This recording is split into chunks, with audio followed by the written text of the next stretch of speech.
अकाल मूर्त तो तुम सब बच्चे हो। कैसे? तुम बच्चों को न हद में कोई काल खाएगा और न बेहद में कोई काल खा सकता है। हद में माना जो तुम बच्चे, बाप के बच्चे, आत्मिक स्मृति में टिकने की पक्की प्रैक्टिस करने वाले हो, उनको कोई काल शारीरिक रूप से भी नहीं खा सकता, क्योंकि तुम जीते जी स्वर्ग में जावेंगे। तो तुम हो अकाल मूर्त। ऐसे तो सभी आत्माएं अकाल मूर्त है, क्योंकि आत्माओं को तो काल खाता नहीं है। हालांकि तुम बच्चे जन्म मरण में आते हो, जब आत्मिक स्थिति में टिक जावेंगे तो जन्म मरण से परे हो जाते हैं। विकारों पर जीत पाने में बहुत मेहनत करनी पड़ती है, बहुत विघ्न पड़ते हैं, माया के थप्पड़ लगते रहते हैं। कोई कोई तो विकारों में कर्मणा में भी आ जाते हैं। बच्चों के घर में सेंटर खोलना अच्छा है। जो समझते हैं हम कोई को भी बाबा का परिचय दे सकते हैं, तो अपने घर पर बोर्ड लगाए देवे। बाबा करेक्शन करते रहेंगे। ऐसा बोर्ड बनावे जो मनुष्य पढ़ते ही समझ जाए। तो बच्चों की बुद्धि चलनी चाहिए कि बोर्ड पर क्या लिखे, जो पढ़ते ही कोई अंदर आ जाए। बहुत बच्चे हैं जो टाइम वेस्ट करते रहते हैं, सर्विस करने की अकल नहीं है। सर्विस सहज ते सहज भी है और डिफिकल्ट ते डिफिकल्टी भी है। सहज किन के लिए है? सहज उनके लिए है जो बाप की याद में रहते हैं और श्रीमत पर चलते हैं।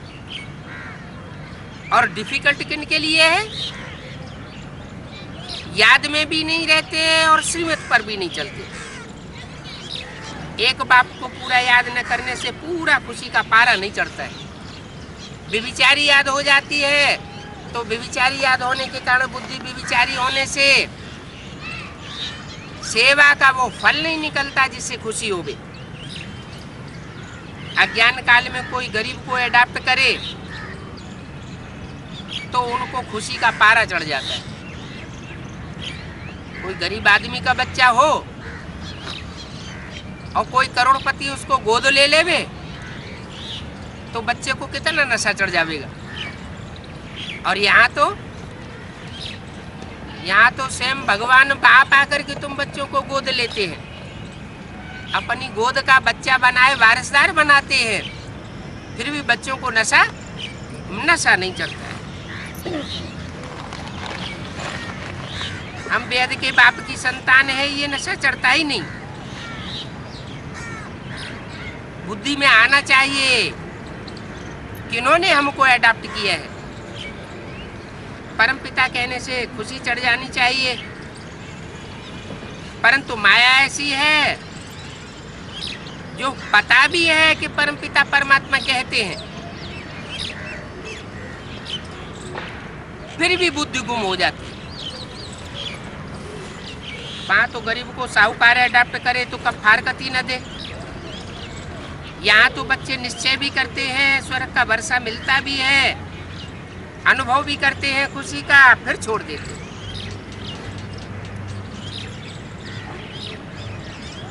राम का बन करके 8-10 बरस पद फिर पा करके और जा करके रावण के बन जाते हैं। ये भी एक वंडरफुल बात है। बच्चों को हिम्मत रहती नहीं है याद करने की। लिखा पढ़ी भी बहुत करते हैं, सर्विस भी बहुत अच्छी करते हैं, इतना करते हुए भी माया से हरा लेते हैं। तो देखो माया कितनी जादूगरनी है। बाप कहते हैं मैं बच्चों के आगे प्रत्यक्ष होता हूँ। क्या? जो मेरे बच्चे हैं उनके आगे प्रत्यक्ष होता हूँ, जो रावण के बन जाते हैं उनके आगे प्रत्यक्ष नहीं होता हूँ। बाप बच्चों से सब कार्य कराते हैं। बाप आते हैं शुभ कार्य कराने, रावण अशुभ कार्य करा देता है। तुम जानते हो दुनिया रावण की तरफ है और तुम राम की तरफ हो। तो राम तो तुमको शुभ ही राय देते हैं ना। इस बात में समझ होनी चाहिए कि मैं कर्तव्य शुभ करता हूं या अशुभ करता हूं। मिसाल के लिए ये चित्र सामने रखे हैं। सतयुग में कब इन्होंने अशुभ कार्य नहीं किया होगा? किन्होंने? कौन से चित्र की बात की? लक्ष्मी नारायण का चित्र सामने होता है तो उनकी तरफ इशारा किया। लक्ष्मी नारायण ने सतयुग में कब अशुभ कार्य नहीं किया होगा?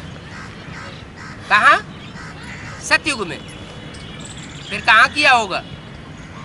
सतयुग में तो अशुभ कार्य नहीं किया होगा, त्रेता में भी नहीं किया होगा, फिर कहाँ किया होगा? जब द्वापर में आते हैं, दोपुर में आते हैं, दो मते में पड़ जाते हैं तो द्वैत बुद्धि होने से फिर उल्टे काम होने लग पड़ते हैं। तो उल्टे काम होने का, अशुभ कर्म होने का कारण क्या हुआ? एक की मत पर चलते हैं तो शुभ कार्य, और अनेकों की मत पर चल पड़ते हैं तो अशुभ कार्य। तो बच्चों, किसी को दुख नहीं देना और कोई भी प्रकार का अब अशुभ कार्य नहीं करना। इनसे विकर्म बन जाते हैं तो फिर दरकार ही क्या है? दिल के अंदर खाता है ना, मैं अशुभ कार्य करता हूँ, फिर भी अपने ऊपर ग्लानि नहीं होती है। स्वर्ग के मालिक कैसे बनेंगे? क्योंकि अपन को 21 जन्म के लिए घाटा लगाते हो। रो रो करके क्षमा मांगनी चाहिए। बाबा, हम कभी ऐसे अशुभ कर्म नहीं करेंगे। बाबा कहेंगे तुम अपना ही खाना खराब करते हो, अपन को फायदा डाला अथवा घाटा डाला तो वो कल्प कल्पांतर का बन जाता है। यहाँ एक बार शूटिंग की और वहाँ की अनेक बार की हो जाती है। बाबा को बताने से तुम बच्चों को मदद मिल जाती है। सच्चे दिल पर साहब राजी होता है। मार्ग इतना अच्छा है और कितना सहज है, तो तुम बच्चों को किसी को दुख देने की दरकार नहीं है। सहज भी मार्ग है, अच्छा भी मार्ग है, फिर तुम दुख क्यों देते हो? तुम सुखधाम का मार्ग बताते रहो प्रेम से। बच्चों को बाप जब हर्षित देखते हैं तो समझाते हैं, ये खुशी से बच्चा नाचता रहता है। सच्चा सच्चा रूप बसंत है क्या? जो बच्चा याद में तीखा रहेगा तो उसका मुखड़ा खिला हुआ रहेगा, रूप दिखाई पड़ेगा रूहानियत का। और बसंत ऋतु में जैसे फूल खिलते हैं तो चारों ओर खुशबू फैलती है। तो ऐसे बच्चों से ज्ञान की खुशबू आती है, गुणों की खुशबू आती है, जैसे रूप बसंत है। उनके मुख से रतन ही रतन निकलते हैं।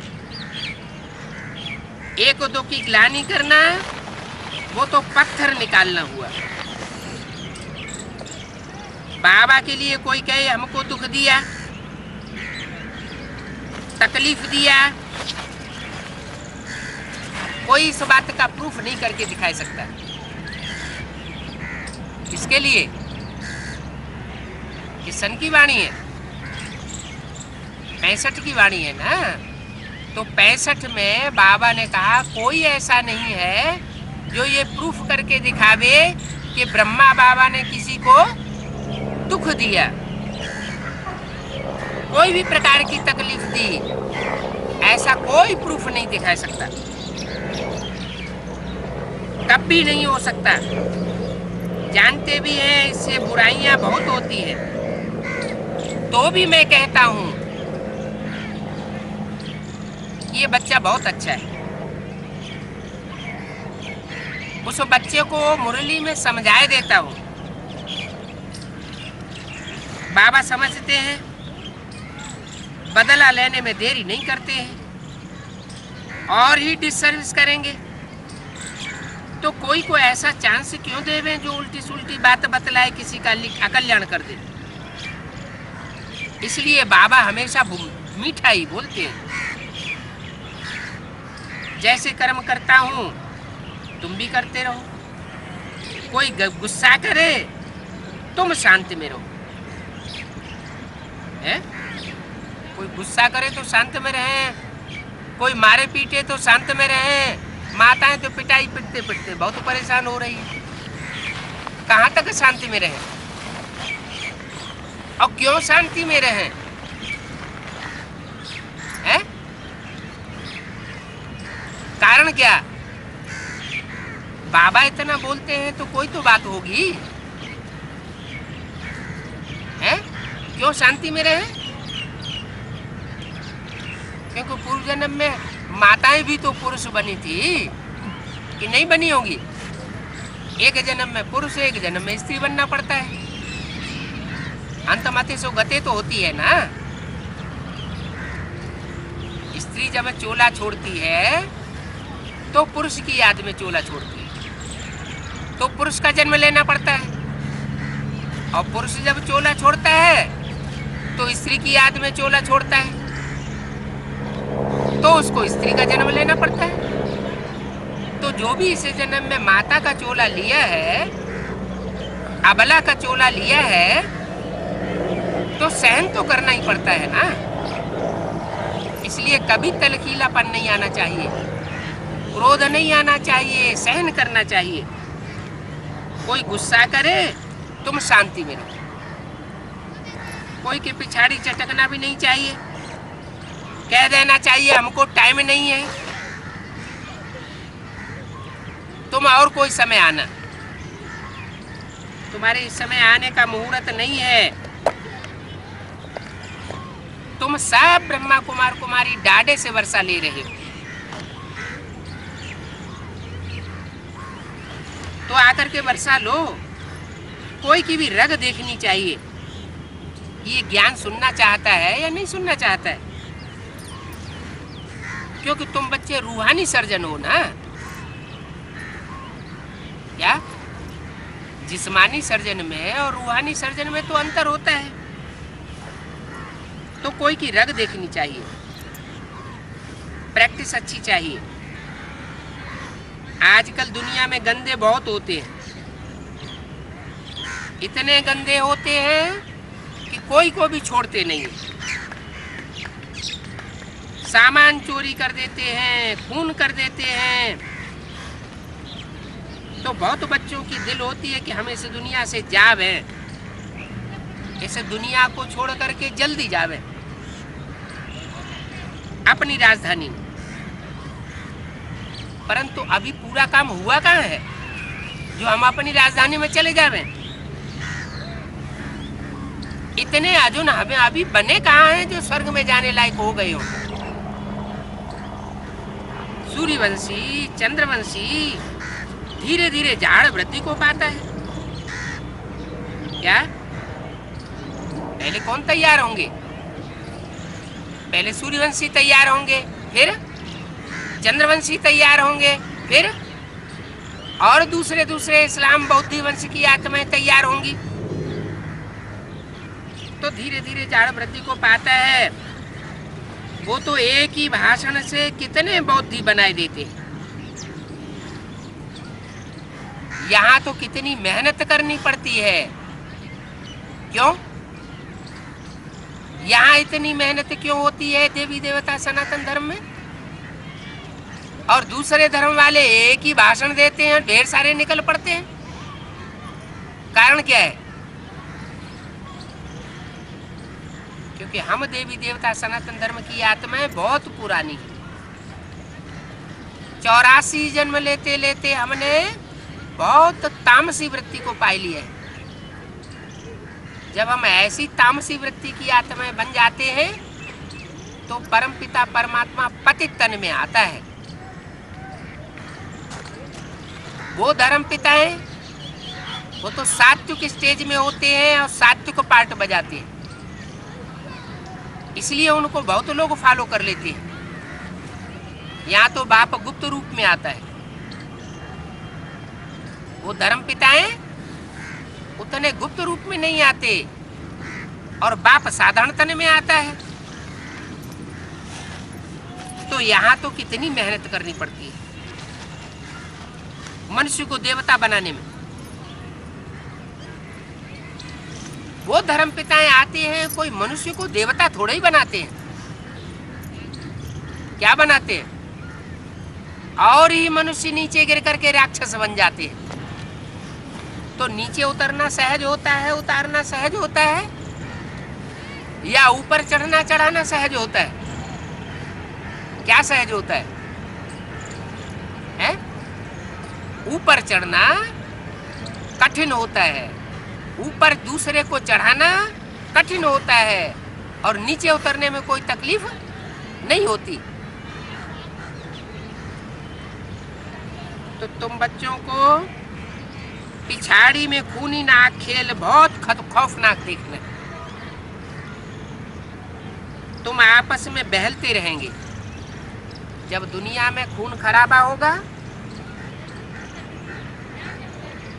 विनाश होगा, तो तुमको बाप बहलावेंगे।